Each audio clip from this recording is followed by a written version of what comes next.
દીપેનભાઈ, આપણે જોયું છે કે ઘણી વખત કોઈ ઘટના બને પછી તંત્ર જાગૃત થાય છે. એમાં રિસન્ટ એક્ઝામ્પલ આપણે જોઈએ તો ફાયર, આગની ઘટના બનેલી છે આપણા ઘણા બધા શહેરોમાં, અને છતાં પણ હજી ઘણી બધા બિલ્ડિંગમાં અને ઘણા બધા પ્રિમાઇસીસમાં એના ઇક્વિપમેન્ટ્સ અને એની સામે લડત આપી શકે એવા સંસાધન જે છે એ ઉપસ્થિત હોતા નથી.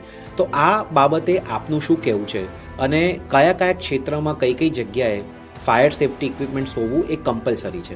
આગ ગમે તે ટાઈમે ગમે તે જગ્યાએ એનું વિકરાળ સ્વરૂપ લઈ શકે છે, અને અત્યારના આ યુગની અંદર દરેક જણાએ પોતાની સ્વૈચ્છિક જવાબદારી માનીને કે એ આ ઇન્સ્ટ્રુમેન્ટ હોય એનો ઉપયોગ કેવી રીતે કરવો જોઈએ, અને એ સજાગતાપૂર્વક કોઈ મોલમાં ગયા હોય, મલ્ટીપ્લેક્સમાં ગયા હોય કે પોતાના રેસિડેન્સમાં રહેતા હોય તો એ ઇન્સ્ટ્રુમેન્ટ કાર્યરત છે કે નહીં એ પોતાની સ્વૈચ્છિક જવાબદારી જે વખતે આપણી જાહેર જનતા સમજી લેશે તો આ તંત્રની બેદરકારી જેવું થશે જ નહીં. રાજકોટની અંદર હમણાં ક્લાસીસમાં થયું, મોલમાં થાય છે, ઘણી બધી જગ્યાએ. આજે કોઈ બી ઇન્સિડન્સ થયો તો આપણને એ વસ્તુ યુઝ કરતા આવડી જતી હોય તો એ આગને ચાલુ થતે અને ચાલુ થઈ ગઈ હોય તો એને આપણે રોકી શકીએ. આગની વસ્તુની વાત કરીએ તો અમારી કંપની બિલ્ડિંગ મેનેજમેન્ટ સોલ્યુશન અમે લોકો પ્રોવાઈડ કરીએ છીએ.